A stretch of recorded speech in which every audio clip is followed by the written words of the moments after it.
Hey there, HeartBreaker Nation. My name's AphoticAffinity, and you're watching a gameplay of mine on Stadium. I'm using M14 with grip. The reason I'm using that is I'm kind of known as the single shot expert among my friends and some YouTubers. I really love the FAL, the M14, and I've loved single shotguns all the way back from Call of Duty 4 using the G3. So that's kind of my setup, I guess my claim to fame in terms of YouTube, as I'm really good with single shotguns, and you'll get to see that in this gameplay. I'm playing all by myself. It's on Stadium, like I said before, and I'm using my M14 with hardline, sleight of hand, and ninja. It just helps me get around the map without being seen, but you'll also notice there's no blue triangles. I'm playing all with random guys, just me, all by myself, and I do pretty well. I hold down the fort a couple times. One of the things I really have to do, and you should always do it when you're playing by yourself, is take charge. If you're a good player, lead your team, call outs, tell people, hey, I just killed 2 guys on C, let's go cap it. You know, hey guys, protect me, I'm here. Don't be afraid to use call outs. So that's that. I hope you guys enjoy the gameplay. I'm going to give you a little introduction to myself and then talk about a couple of things. So let me formally introduce myself, guys. I'm AphoticAffinity, and I'm a 21-year-old student. I'm currently in my senior year of college, which is university for you British guys, and I'm studying applied physics, and I live in Southern Virginia. My father is a retired Air Force officer, which means growing up I had to move a lot, but I think I can honestly call Virginia my home. I've lived here for about 14 years off and on, and it's a great place to live. You've got the city feeling of DC up north, the rural country feel of the west, and down south here we've got the coast, beaches, and great weather all year long. Like many of you, I'm sure you guys have a passion for video games, but I have tons of other hobbies as well. I'm a huge space nut. You could probably point up to the sky and ask what that is, and I could tell you if it's a constellation, stellar body, what the name of it is. I'm just really, really obsessed with space. I also love water. More specifically, I love oceans and beaches. In fact, I've always wanted to do deep sea diving, but because I'm so young and I'm still in school, I've never really gotten the chance to do that. My name Aphotic actually comes from the fact of I really like water. Aphotic means the dark zone of the ocean where there's no light, so it's kind of that mysterious dark place, and it really speaks to me for some reason. So that's me in a nutshell, guys. Now let me tell you quickly about my YouTube channel. I started it 3 weeks ago, and I've been blessed with amazing success and pretty good progress as well. I'm a complete noob when it comes to commentaries. I in fact just purchased all the stuff for it. I started learning Photoshop, After Effects, and I'm having a blast with it, guys. I know a lot of my work right now probably isn't the greatest that you'll ever see, but it's really fun to do, and I want to give you guys a piece of me when I'm doing my YouTube channel. Now, my YouTube channel is focused around FPS and RPG footage. You'll see me playing games in the future like Battlefield 3, Modern Warfare 3, and Elder Scrolls Skyrim. But the videos I want to post are going to be tips videos, commentaries, stories about my life, general shenanigans, life advice, that kind of stuff. And I want to start doing Let's Plays, and my first Let's Play is going to be Elder Scrolls Skyrim. I cannot wait for November 11th. It's going to be a great day. I'm going to have you guys, I'm going to set out a little poll, kind of like Rob, aka PickMyPerk does, and be what race should I be, what perks should I focus on, that kind of stuff. And we're just going to go at it, and you guys are going to make key decisions in my Let's Play, and it's just going to be great. So stay tuned for that. Sub to my channel if you really like RPG and FPS footage. So I was tossing around in my brain for about a good 20-30 minutes about what I could talk to you guys about for this next half of the commentary. And I want to tell you a story from my childhood, and it kind of makes me smile just thinking about it. So let's just say the younger Aphotic had this big knack for mischief. Trouble followed me around for years. From the time I was about 3 years old and I wrote my ABCs on my mom's brand new black minivan, to the time I was about 12 and I learned how to make flamethrowers using aerosol cans and lighters. I burned down a tree in my backyard. Not the brightest day in my life. So this story takes place when I was about 5 or 6 years old.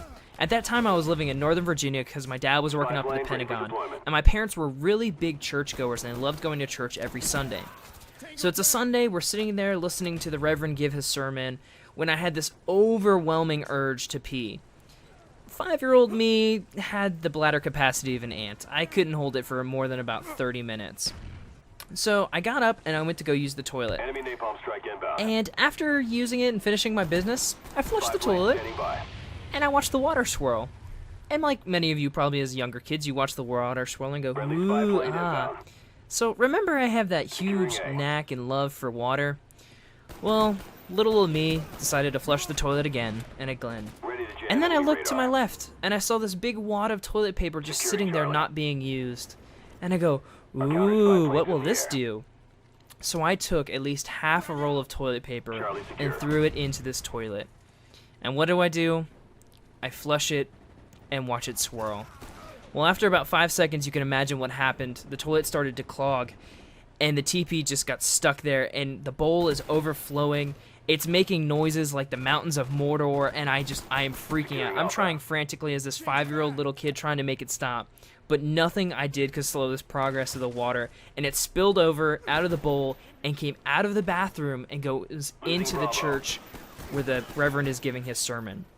Well, I don't know if I was screaming or crying or the water was that prevalent, but the next thing you know, you see the Reverend running in with his black suit and plunger in his right hand, and he's like, I got this. So he comes in, and out of something like a movie, right before he sinks the plunger in, I swear to God, he goes, "Be gone, demon," and sinks the plunger right into the toilet and starts going away at it. Thinking back on it now, it's the most hysterical thing I could ever imagine. But as like this little kid, I'm freaking out. So to this day, I swear, whenever I flush the toilet, my heart skips a beat, and I have to close the toilet seat. I cannot look at the water go down the toilet, and I'm really afraid like this demon will pop out and like grab me, and it's just the scariest thing you'll ever have happen to you, I swear.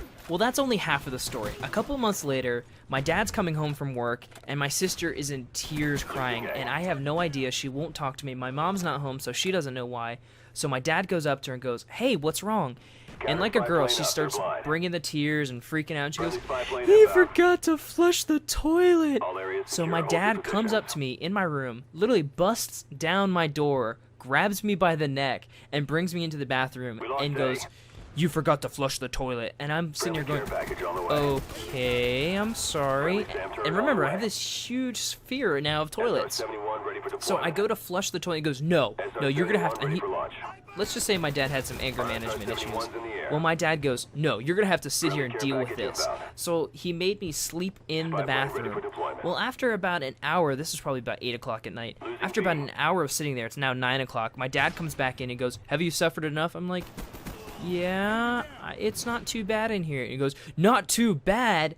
So what he does is, my father, he's about 6 foot or so, takes the little me, grabs me by the waist, spins me around 180 degrees so my head is now facing the ground. The blood is all rushing down into my head, opens the toilet seat again, and gives me a swirly, dunks my head into my own pee, and then flushes the toilet. I swear to God, it was the most disgusting, crude thing to ever happen to me. And nothing worse. Okay, worse things have happened, but it is probably one of the most degrading things to ever happen in my life. Well, the worst part is, he still makes me sleep in that bathroom all night. And he said if I turned the water on to take a shower or wash anything, he was going to whip my butt. Well, my bathroom was on the 2nd floor of our house, and it was made out of vinyl, the floor was, so there wasn't really any squishy part, it wasn't soft or anything like that. But there was this small little carpeted area right around the bowl of the toilet. So literally what I did is I wrapped myself around this carpeted part and fell asleep on the floor right next to the toilet bowl. And it just, it reeked of urine. I woke up the next morning to my dad basically pushing me, saying, "What are you doing?" And just the whole bathroom reeked of urine. The carpet reeked of urine. He was so mad at me because then the carpet started to smell. So he made me take a shower in front of him, fully clothed, just to wash the pee, the pee smell out of everything. Again, it was one of the most degrading things to ever happen to me, and I would not wish that on anyone. So now you guys know about my fear of toilets, why I don't ever look at the toilet, and you've also learned about my childhood growing up and the wonderful things that is. If you guys want to hear more stories about some mischief that I had or anything like that, let me know. I'll be happy to tell you guys more about my life. I've got plenty of stories. Again, just a crazy, crazy childhood growing up. I've got to see plenty of cool things, had crazy experiences. So. And that's all I have for you today, guys. I'm sorry I don't have more. I just cannot talk for 10 minutes on end. It's way too much on me starting off.